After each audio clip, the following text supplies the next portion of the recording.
So usually when we talk about a diagnostic process, there's this underlying expectation of precision.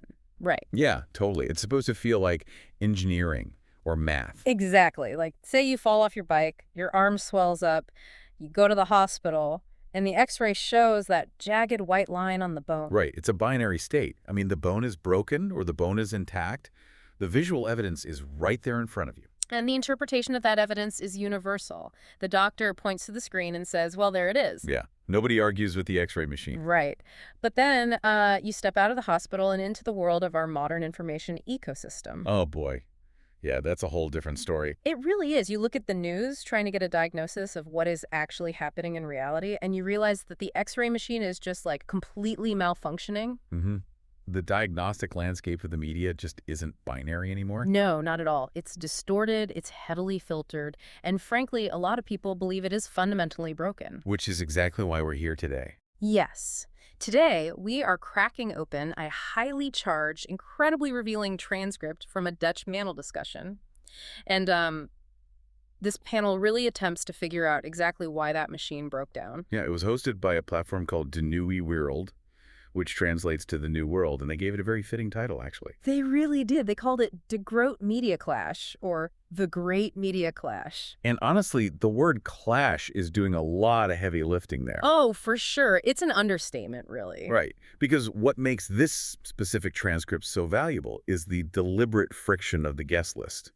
I mean, you rarely see this level of ideological collision in a single room anymore. Which is exactly why we are dedicating an entire deep dive to it. We essentially have a front row seat to a debate between three radically different media figures who have been forced to sit at the same table.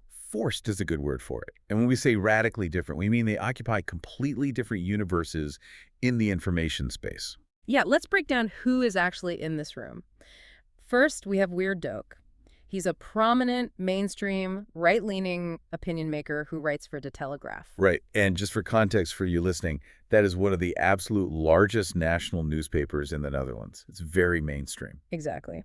Then second, we have Sander Kampanner. He's the publisher of an alternative, distinctly anti-establishment paper called De Andere Krant. Very much on the outside looking in. Right. And third, we have Bob Schult, who is an openly communist, socialist, activist journalist, and he runs this incredibly confrontational platform called Left Laser. So we are literally looking at three distinct corners of the media ecosystem.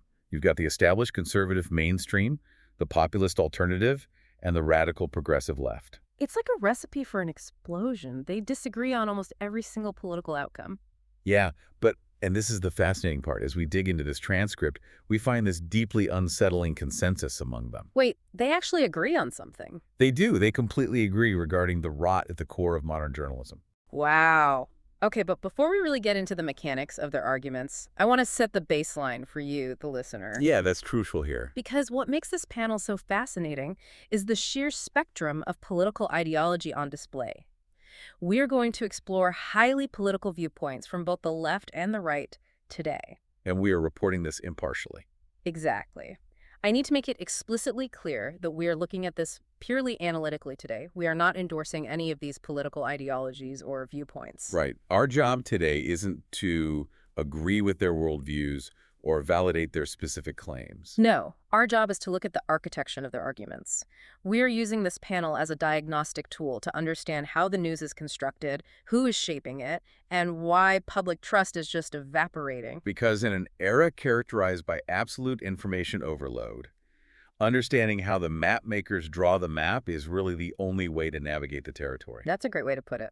If you don't understand the structural, financial, and ideological pressures acting upon a journalist, you just cannot properly synthesize the information they hand you. Okay, let's unpack this. We have to start with the first massive crack in the foundation that they discuss. Right, the identity crisis. Yeah.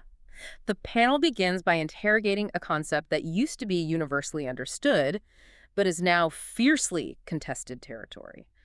What actually constitutes a journalist in the modern era? Which leads right into the absolute death of objectivity and, the rapid rise of the opinion maker. So to understand the weight of this shift, we need to think about what the title journalist implied just a few decades ago. Yeah, it was a title that commanded a baseline level of institutional respect.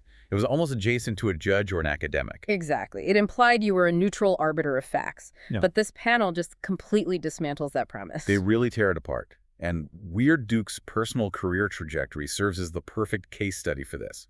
It shows how the mainstream handles information that doesn't fit the mold. Right. So Weird Duke explains that he didn't start out as an opinion maker.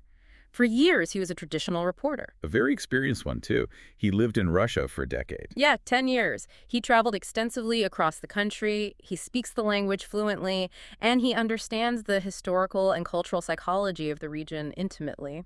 But he claims that when he brought that lived, ground-level expertise back to Western Europe, specifically regarding the geopolitical buildup to the Russia-Ukraine conflict, his analysis heavily contradicted the dominant narrative. The unified narrative of the mainstream Western press. Right, exactly. And this is where the institutional defense mechanism kicks in. How so? Like, what actually happens to him? Well, Duke claims that when he reads the mainstream analysis of the region, he frequently spots glaring inaccuracies. Just fundamental misunderstandings of the geopolitical reality. Because he actually lived there. Right. But because his informed perspective violates the consensus of his peers, he is the one who is stripped of the title factual reporter. Wow. So they just took the title away. Yeah, he is actively rebranded by his own industry as an opinion maker. But hold on, let's look at the mechanics of that for a second. Is that actually a catastrophic shift, or is that just basic editorial curation? Well, it depends on who you ask. Right, because newspapers have always had op-ed pages to separate subjective analysis from hard-wire service news. So why is Weird arguing that this label is some kind of institutional exile? Because of the methodology he's using versus the conclusion he's reaching. Okay, walk me through that. Weird is arguing that he hasn't abandoned the rigorous methods of hard journalism. He explicitly details his process in the panel. He insists on gathering 2 or 3 independent sources. Okay, standard practice. He strictly utilizes the right of reply, he obsessively checks facts, and he refuses to rely on anonymous sources. So he is clinging to the traditional scientific method of journalism, basically. Exactly. But the institution looks at the conclusion. He arrived at a conclusion that challenges Western foreign policy orthodoxy and decides that it must be categorized as mere opinion. Just to protect the newspaper from institutional friction. That's his argument, yeah. So he's basically saying, I am doing the mathematical formula of journalism perfectly, but because the establishment doesn't like the number I arrived at, they are telling the public I just guessed. Precisely. He is suggesting that the mainstream has inverted the definition of journalism. That's a huge claim. It is. In his view, the mainstream has abandoned objective fact-finding in favor of defending an ideological narrative, while he, the exiled opinion maker, is the one actually performing the rigorous traditional work. And so the label opinion maker is basically used to quarantine his findings so the institution doesn't have to reckon with them as facts. You nailed it. That's exactly how he feels. Which is wild. And that brings us to Bob Schult from Left Laser, who approaches this exact same crisis of definition from a totally different philosophical universe. Yeah, Bob's a whole different ballgame. Weird is upset that the title of objective journalist was taken from him. But Bob, the 31-year-old communist, argues that the title of objective journalist is a complete myth. He thinks it should be abolished entirely. Right, so where is Bob coming from on this? Bob's perspective is rooted in a deeply materialist, almost postmodern analysis of media. He fundamentally rejects the premise that human beings are capable of political neutrality. Ever. Like, it's just impossible. According to him, yes. To Bob, the idea of a detached, neutral observer floating above society in a glass box, handing down untainted facts, that is an elaborate facade. A facade designed to mask the actual power dynamics at play. Exactly. He argues that even if you strip a story down to its barest elements, say, you and I agree on 10 empirical facts written on a piece of paper, the moment we begin to assemble those facts into a narrative, we are applying an ideological lens. Oh, I see. Because we decide which fact goes in the headline and which fact gets buried in paragraph 8. Right. For Bob, that structuring is always driven by ideology. And because he views the world through the lens of Marx's class struggle, he sees society as a constant friction between groups with competing material interests. Yeah, so therefore, every single piece of media serves one of those interests, whether the author admits it or not. So what's Bob's solution? If nobody can be neutral, what do we do? Well, his solution isn't to send journalists to seminars on how to be more neutral. I would guess not. His solution is radical, unapologetic transparency. He looks directly at the camera and tells his audience, I am a communist. I analyze the news through a socialist framework of class conflict. That is my bias. Wow, he just puts it right out there. Yeah. And he argues that modern audiences are actually starved for this kind of honesty. I can actually see that. They would much rather know a reporter's bias up front than spend their energy trying to decipher the hidden motives of a corporate news anchor. Right, the anchor who claims to be completely neutral while reading a script approved by a board of directors. So what does this all mean for you, the listener? I was trying to conceptualize this shift in how audiences perceive trust, and it feels like a fundamental change in how we view referees in a sport. Well, that's a good analogy. How so? Well, the old mainstream model is basically a referee who insists, up and down, that he has no favorite team. He doesn't care who wins. He is completely impartial. Right, the classic neutral observer. And then you watch him make a few questionable calls, and you start to wonder if he secretly placed a bet on the game. And that suspicion breeds a very deep, very toxic form of cynicism. Exactly. But Bob's model is completely different. Is it better to have a referee who secretly roots for one team, or a referee who openly wears the jersey of the team they want to win but promises to call the fouls fairly? That is the defining tension of our era, really. The psychological comfort of the audience is completely shifted. How so? Well, for decades, the public found immense comfort in the authoritative, paternalistic voice of the evening news anchor. But as trust in institutions is cratered, that claim of absolute neutrality feels incredibly suspicious. It feels manipulative. It does. Uh-huh. So ironically, when Bob loudly announces his bias, it generates a unique kind of trust. The audience feels respected. They don't feel like they're being managed. However, the structural danger of that model is terrifying, isn't it? Oh, absolutely. Because if everyone just announces their bias, don't we just splinter into a million different realities? Exactly. It accelerates audience capture and siloed realities. Yeah.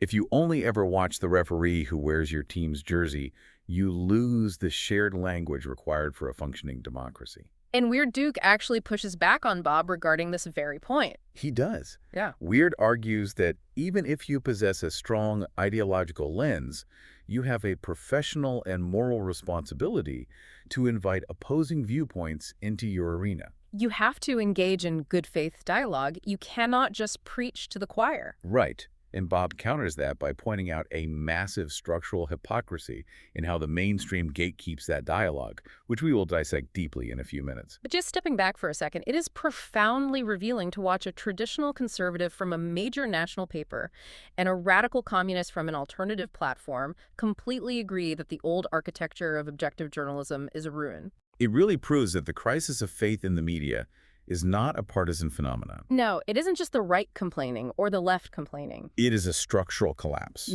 Both ends of the political spectrum feel entirely alienated by the institutional center. And that alienation demands an explanation. If all three of these panelists, including Sandra Campaner from the alternative side, agree that the mainstream media is failing, they naturally pivot to trying to figure out why. And this is where the transcript just explodes into three completely different directions. Yeah, they conduct three entirely separate autopsies on the mainstream media. They all agree the patient is dead on the table, but they fiercely debate the cause of death. But before we examine the three distinct diagnoses, we have to look at the time of death they all agree upon. Right, they pinpoint a specific moment. Yeah. The panel points to a very specific global event that shattered whatever remaining illusions the public had about media neutrality. The COVID-19 pandemic. Yes. They all identify the pandemic as the catalyst for the terminal decline in trust. And to anchor this, they point to a specific anecdote regarding Peter Clock, right? Yes. The editor-in-chief of De Volkskrant, which is a major, highly influential newspaper in the Netherlands. What exactly did he do? The panelists discuss how, during the height of the crisis, Clock essentially articulated a policy of institutional alignment with the state. Wait, he just admitted that? Yeah, he suggested that during a period of intense national crisis, it was not the media's role to aggressively question or undermine the government's narrative. Wow. He felt the media needed to follow the authorities to maintain public order and safety. From the perspective of these three panelists, That statement was a horrific betrayal of the core ethos of journalism. Oh, completely.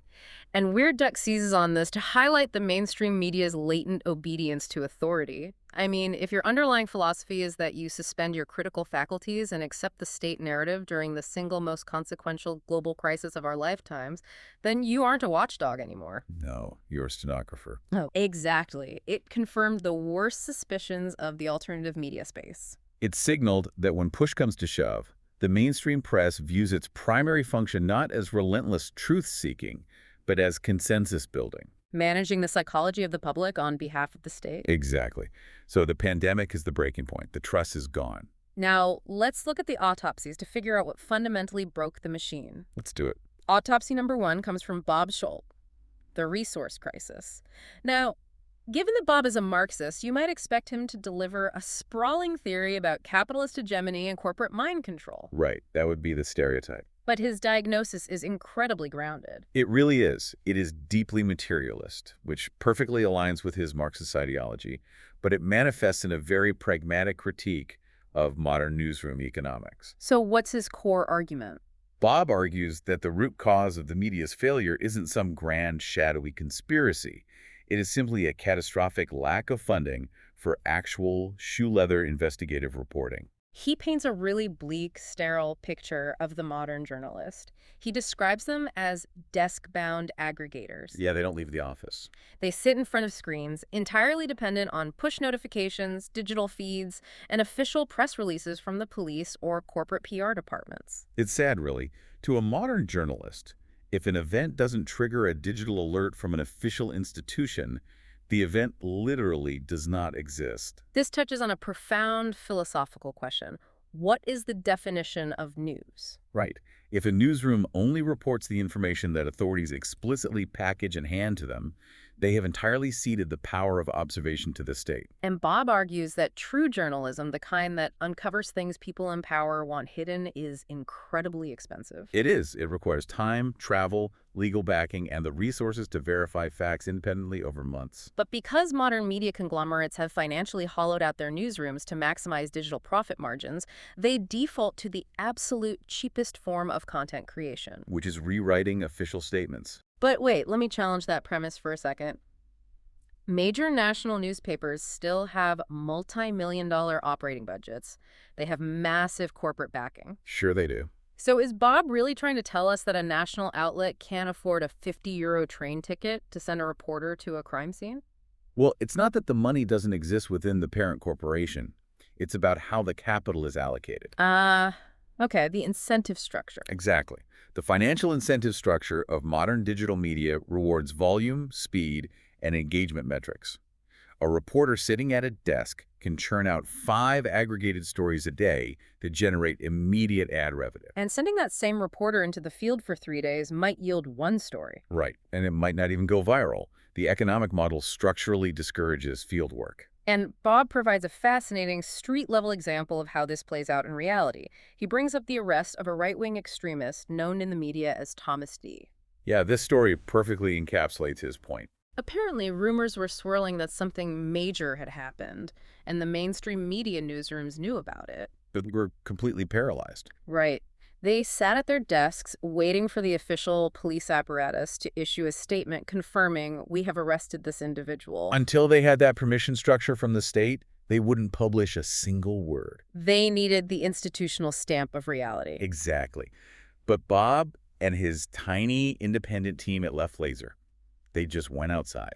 They applied basic old-school reporting methods.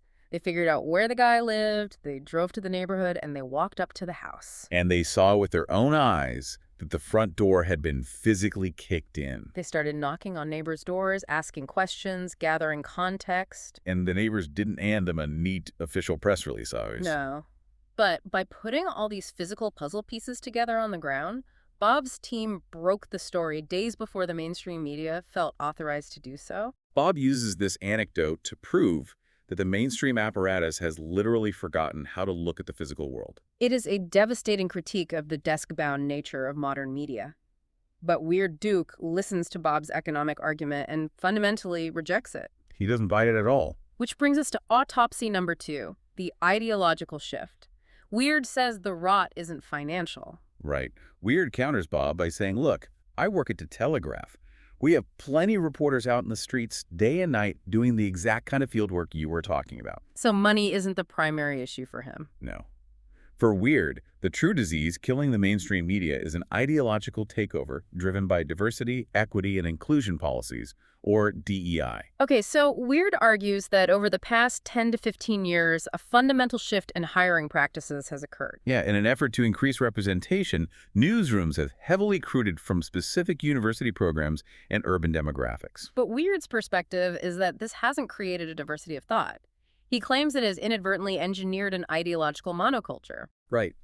He argues that newsrooms have skewed radically to the progressive left, adopting what he broadly terms woke ideology as the new institutional baseline. And he claims this monoculture doesn't just affect opinion pieces, it fundamentally distorts how basic reality is framed for the public. And the primary example he uses is the coverage of the Israel-Palestine conflict. Yeah. Weird argues that because these newsrooms have heavily prioritized hiring from certain minority demographics and progressive academic backgrounds, the internal social culture of the editorial board has shifted decisively. Toward a pro-Palestinian narrative. Exactly. This internal pressure changes what stories are pitched, what language is used, and how the entire geopolitical conflict is presented to the Dutch public. It's important to note how Bob reacts to this, though. Oh yeah, Bob immediately pushes back on Weird's framing. Bob points out that historically, minority groups and working-class people were completely excluded from these newsrooms because journalism was an elite, expensive profession. So from Bob's Marxist perspective, the shifting demographics of a newsroom isn't a nefarious woke takeover. No, to him, it is simply an overdue, albeit slight, correction of historical exclusion. But Weird doubles down, and he provides a stark, almost absurd anecdote to illustrate how this progressive ideological lens blinds the media to objective facts. The Rob Jetten story. Yeah. He brings up an incident involving Rob Jetten, a prominent progressive Dutch politician. There was a highly charged football match between the Netherlands and Morocco, and it resulted in active, violent rioting in the streets. Real violence. Yes. However, amidst the chaos, Rob Jetten gave a statement referring to the match as a beautiful, connecting event. And Weird's critique zeroes in on how the mainstream media handled that statement. Exactly. Weird points out that major mainstream outlets like the NOS, the Dutch public broadcaster, eagerly took Jetten's quote and ran with it. They amplified this narrative of a connecting match while deliberately downplaying or ignoring the factual reality of the riots burning outside. Weird views this as a systemic failure, where the media prioritized a progressive, utopian political narrative over the messy, uncomfortable, empirical facts on the ground. And he isn't alleging a conspiracy where editors sit in a dark room and plot to lie to the public. No, he is describing a far more insidious phenomenon.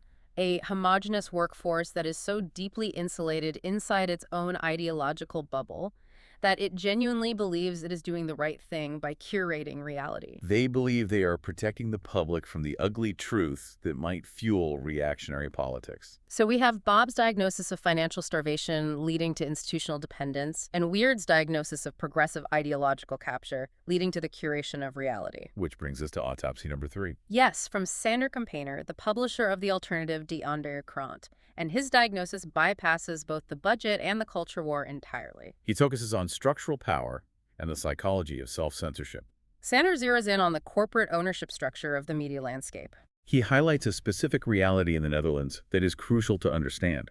Many of the major national newspapers and media outlets are not independently owned. Right, they have been bought up by massive Belgian media conglomerates, primarily Mediahuis and DPG Media. And Sander asks a brilliant probing question that forces you to reevaluate everything you read. He asks, have you ever noticed that there is virtually zero fundamental structural critique of the European Union or the centralized power structures in Brussels within these major papers? It's true.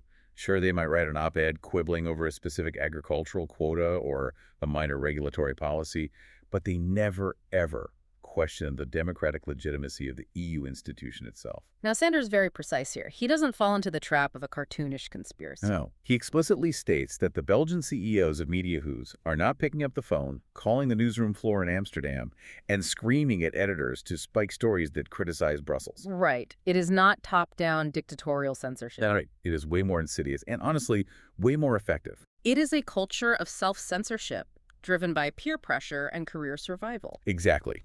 I want you to put yourself in the shoes of a 30-year-old, highly ambitious journalist who just landed a job at one of these major papers. Okay, I'm there. You have a mortgage, you want to get promoted, you want to be respected by your peers, you walk into that newsroom and you quickly observe the ecosystem. You see which pitches get greenlit, you see which reporters get front-page bylines. And you see who gets invited to the editor's dinner parties. And you realize very quickly that writing a massive, well-researched expose questioning the fundamental tenets of the establishment, whether that is the legitimacy of the EU, the expansion of NATO, or the influence of corporate power, is a fantastic way to derail your career. The culture polices itself. It operates like a panopticon. The journalist internalizes the boundaries of acceptable thought and begins to censor their own pitches before they even reach an editor's desk. Sander argues that this invisible, self-imposed censorship is exponentially more dangerous to a democracy than explicit state censorship. Because if a dictator blacklights a newspaper, the public knows they are being lied to. You can literally see the blank spaces on the page where the truth was redacted. But when 1,000 journalists quietly censor themselves to protect their careers, the reader has no idea. The reader consumes this homogenized, safe, sterilized content day after day, completely unaware of the boundaries that were drawn around their reality. Here's where it gets really interesting. If we step back and synthesize these 3 autopsies, we don't just get a list of complaints, we get a terrifyingly coherent schematic of the modern media machine. It is a perfect storm of failure. You have underfunded newsrooms, as Bob pointed out, which forces journalists to stay chained to their desks, relying entirely on institutional narratives. And because they are stuck in the office, they are far more susceptible to the internal peer pressure and self-censorship that Sander describes. And the specific flavor of that self-censoring groupthink is heavily dictated by the dominant progressive ideological hiring trends that Weird identified. It is an interlocking machine designed to produce a very specific, highly curated version of reality. And if you dare to step outside the boundaries of that machine, you are immediately exiled. Which brings us to the crucial pivot point of this entire discussion. If the mainstream media is this broken, this compromised, and this trapped in a self-censoring death spiral, you would naturally assume that the alternative media is stepping into the vacuum to save the day, right? You would think so. Are these new independent platforms the saviors of journalism? Or are they just parasites feeding off the decaying corpse of the old institutions? This is where the panel transcript gets incredibly self-reflective and, frankly, brutal. Yeah, Senator Campaigner naturally defends his publication as a vital savior. He argues that because the mainstream has entirely abdicated its responsibility to write critically about the establishment and the centers of power, a massive, gaping hole has opened in the market. And he has the data to back it up. He claims his subscriber base at DeAndre Krant is steadily growing. All while the traditional mainstream papers and evening news broadcasts continue their long, agonizing, slow-motion collapse in viewership. For Sander, this isn't just about politics, it's proof of concept. The public is desperately hungry for the truth that the mainstream refuses to investigate. However, the mainstream establishment does not view these alternative platforms as plucky saviors filling a market gap. Not at all. They view them as existential threats. The establishment papers actively and aggressively stigmatize these alternative platforms, almost universally labeling them as conspiracy papers or disinformation peddlers. Sander argues that this is a deliberate, calculated tactic of excommunication. If you can successfully label your competitor a conspiracy theorist, you absolve yourself of the responsibility to ever engage with their factual arguments. It is a way to quarantine them from the public consciousness. And speaking of quarantine, this brings us to one of the most important concepts discussed in the panel, the cordon sanitaire. For our listeners who might not be familiar with European political terminology, this is a massive concept. What exactly is a cordon sanitaire, and how does it apply to the media?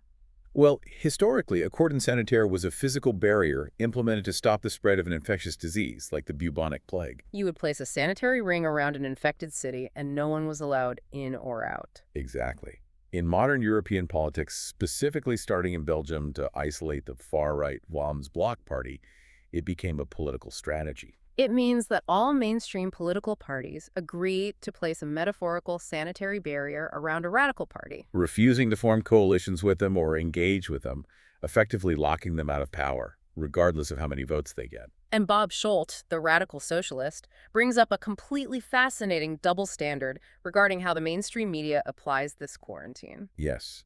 Bob notes that despite his openly Marxist, anti-capitalist, radical views, and despite the highly aggressive confrontational tactics he uses for left-lather, he was actually invited to appear on a major mainstream talk show on RTL. He sat down, and he realized the profound hypocrisy of his own invitation. He openly acknowledges that if he were a right-wing journalist utilizing the exact same aggressive methods and the exact same anti-establishment tone, he would be completely blacklisted. He would never get that invitation. No. The mainstream media has placed a strict cordon sanitaire around right-wing voices and politicians, like those from the Forum voor Democratie Party in the Netherlands. Weird Duke chimes in and agrees completely, noting that even right-wing politicians who command significant electoral support are systematically excluded. They're mocked or treated as absolute pariahs by the state-funded public broadcasters. It reveals that the mainstream gatekeepers are perfectly fine with platforming radicalism, as long as it is the acceptable flavor of radicalism. They view left-wing radicalism as quirky or provocative, but they view right-wing radicalism as a literal contagion that must be quarantined. But the most profound critique of the alternative media ecosystem doesn't come from the mainstream. It comes from inside the house. Yeah, Bob delivers a devastating critique regarding what we might call their mutual dependency. Bob essentially looks at the alternative media guys and says, look, you love to bash the mainstream, you love to act like you are independent rebels, but the truth is,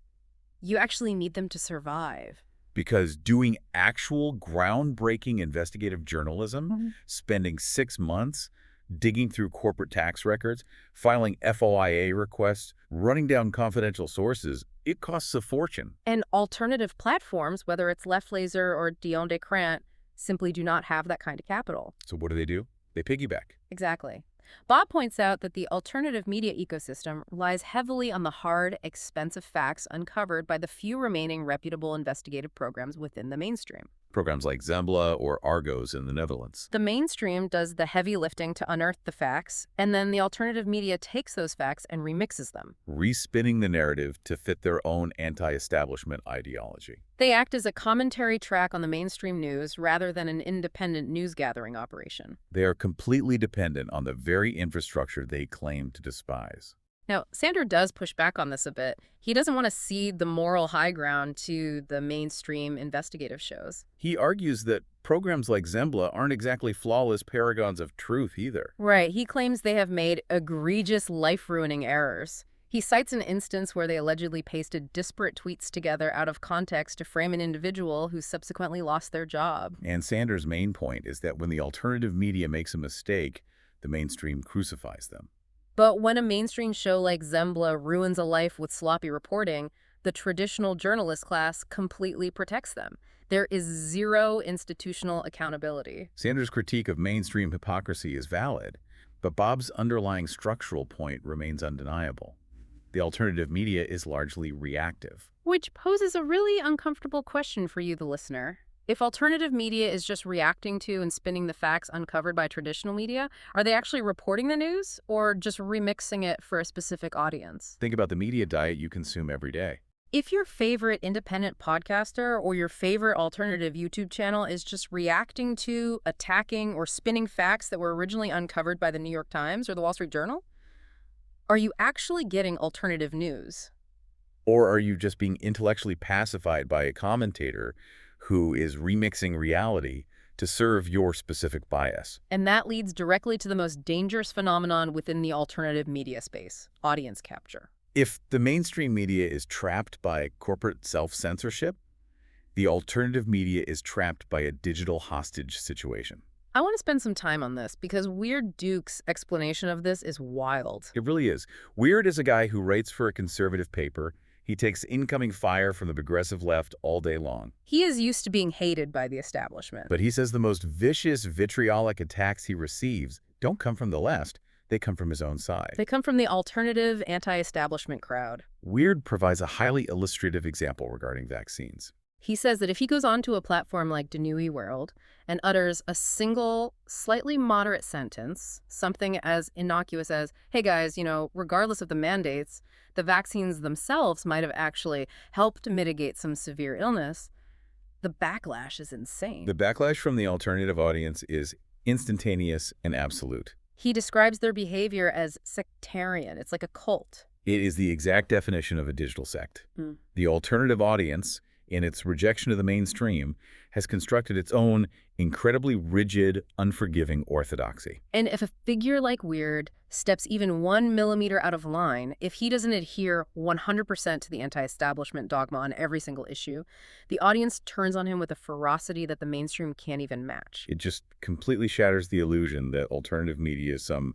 bastion of free-thinking independence. It proves that they aren't immune to echo chambers. They've just built different, far more volatile ones. The old media had corporate editors enforcing the narrative from the top down. The new media has the comment section enforcing the narrative from the bottom up, holding the creator's financial livelihood hostage. This is perhaps the most vital takeaway of the entire media clash. Whether you are consuming state-funded evening news, a corporate newspaper, or an independent, crowd-funded YouTube channel, you are engaging with a highly curated narrative. That narrative is being relentlessly shaped by financial pressures, ideological biases, and the sectarian demands of the audience. There's no clean X-ray. Let's put aside the fighting and the finger-pointing for a moment. This brings us to the final and, frankly, most mind-expanding section of this deep dive. The blind spots. To wrap up the panel, the moderator asks these three radically different journalists a hypothetical question. If you had unlimited resources, a massive team of investigative reporters, and total freedom from both corporate editors and audience capture, what would you do? What is the biggest, most consequential story happening in society right now that the current media apparatus is completely ignoring? What are we missing? Their answers are incredibly revealing. Not just because of the specific topics they chose, but because of the underlying architecture of power, that all three of them, despite their massive ideological differences, are desperately trying to expose. Let's start with Sander Campaigner. Given that he runs an alternative anti-establishment paper, you might expect him to name a massive global conspiracy involving the World Economic Forum or secret microchips. Instead, he names a topic that sounds incredibly dry, tedious, and bureaucratic. Noda Rumte, or spatial planning. I love this answer because on the surface it sounds so incredibly boring. Local zoning laws. Really, with unlimited money, you are going to investigate the Municipal Planning Board. But Sander explains that this is exactly why it is so dangerous. He argues that this is the most profound, under-the-radar agenda happening in the Western world right now. He claims that local and national governments are quietly using the utterly tedious mechanisms of spatial planning, zoning laws, and environmental regulations to push massive, life-altering changes on the population. Mapping out complete control all the way to the year 2050. He is talking about the bureaucratic infrastructure of everyday life. He points to policies that will force citizens to transition their homes off natural gas, zoning regulations explicitly designed to make private car ownership financially and logistically impossible, and the ubiquitous installation of air quality monitors and environmental sensors in every neighborhood. Sander views this not as environmental stewardship, but as the quiet construction of a surveillance-driven control state. And his brilliant point is that because this massive societal shift is wrapped in the incredibly dull, impenetrable language of municipal planning documents and sustainability goals, the mainstream media completely ignores it. It's not sexy. It doesn't generate clicks. There is no scandalous smoking gun, no politician caught in a lie. It happens slowly, in backrooms and poorly attended city council meetings. But these tedious zoning laws dictate how you will be allowed to live, what kind of vehicle you can drive, and how you will be permitted to heat your home in the winter. Sander argues that the alternative media is the only faction trying to wake the public up to this slow-motion, bureaucratic restructuring of society. It is a classic demonstration of how power operates most effectively when it is mundane. The media is distracted by the circus, while the bureaucracy builds the cage. Now let's contrast Sander's focus on bureaucracy with Bob Schultz's priority. Bob, the Marxist investigator, wants to focus his unlimited resources on something much darker. State influence. Specifically, the covert structural influence of government intelligence agencies on the public debate and on the journalists themselves. He specifically mentions the AIVD, which is the Dutch General Intelligence and Security Service, and the NCTV, the National Coordinator for Counterterrorism. Bob points out that this isn't just paranoia.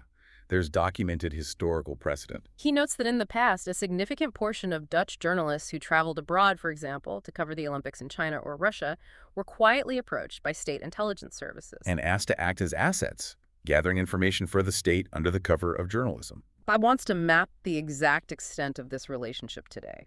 He wants to dig into the declassified national archives from the 1950s regarding psychological warfare and domestic propaganda. He wants to understand the historical blueprint of how the state manipulates the public consciousness. But more importantly, he wants to know how those mechanisms have evolved. How are they doing it right now? Because this ties perfectly back to his earlier autopsy. If modern journalists are financially starved, chained to their desks, and entirely dependent on official press releases to tell them what the news is, then the intelligence agencies possess terrifying power.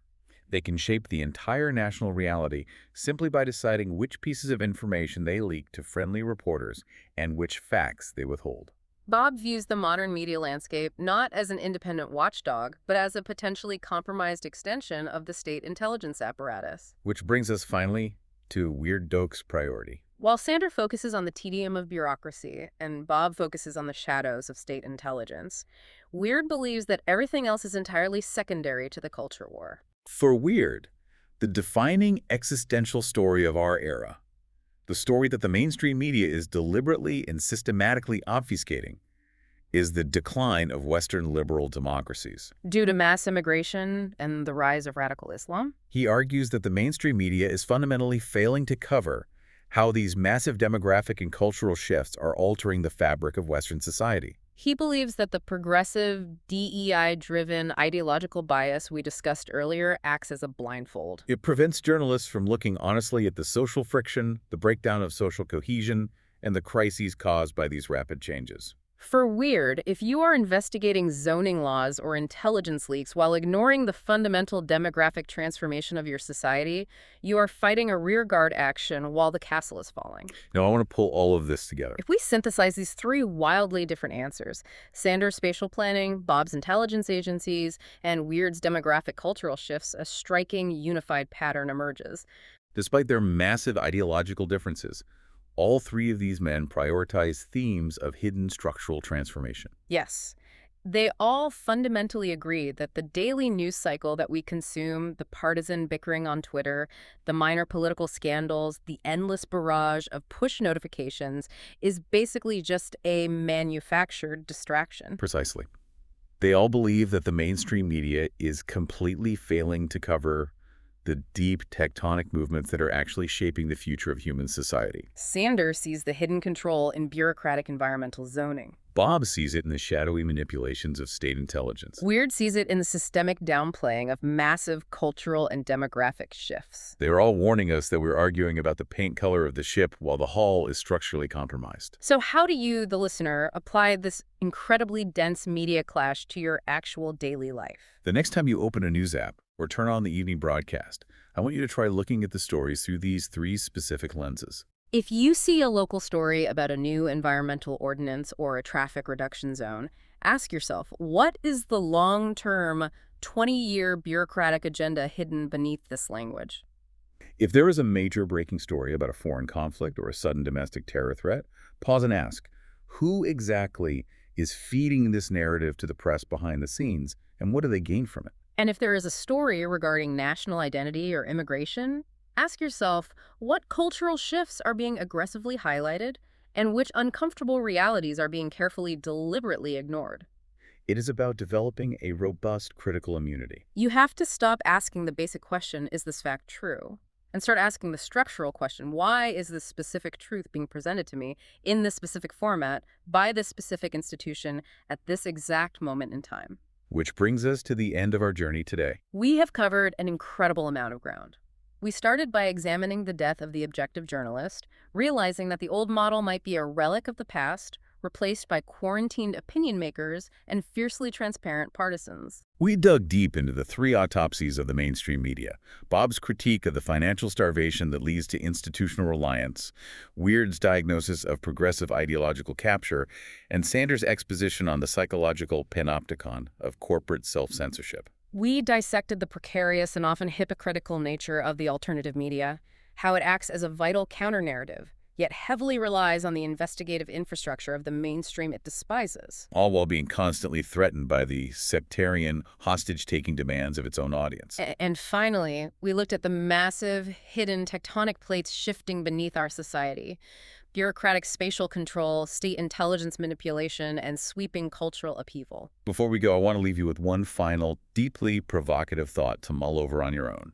Every single thing we discussed today, from Weird's culture war to Bob's class struggle to Sanders' self-censorship, is rooted in human frailty. The panelists focused heavily on how human biases, human financial limitations, and human ideologies shape the news. But as we step further into the age of artificial intelligence, where algorithms, large language models, and automated content generation can write, curate, and distribute the news without ever leaving a server farm, what happens to the concept of truth? If human journalists are already hopelessly struggling with self-censorship and audience capture, will AI make our media ecosystem more objective by removing the flawed human element? Or will it do something much worse? Will AI just perfectly, seamlessly tailor an inescapable, individualized echo chamber for every single human being on Earth, ensuring we never have to encounter a reality we disagree with ever again? If the diagnostic X-ray machine of our media landscape is currently broken and murky while humans are operating it, just wait until the AI starts generating the X-rays itself. Thank you so much for joining us on this incredibly deep dive. Keep questioning the sources you consume every day,